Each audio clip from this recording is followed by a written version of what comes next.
आइए दोस्तों, आज हमारे पास एक विंडो एसी आया वर्कशॉप में। इसकी गैस लीक कर रही है, तो आज आपको हम बताते हैं कि इसमें गैस लीकेज चेक करनी है, इसमें लीकेज में क्या क्या लेयर देखना है। एक तो हम इसको पूरा सिस्टम को ओवरऑल करेंगे, साथ साथ में आपको दिखाएंगे फैन मोटर, वेपरेटर, कंडेंसर सब बाहर निकाल के ना अच्छे तरीके से इसको वॉश करेंगे। साथ साथ में इसको कंडेंसर और वेपरेटर पानी में डिप करेंगे, डिप करके आपको दिखाएंगे कि कहाँ लीकेज है।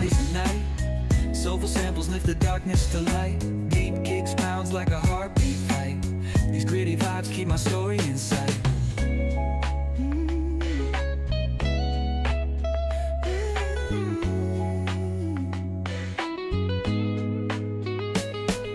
Graffiti on the walls paint the struggle. देखिए दोस्तों, सारा हमने इसको खाली कर दिया है।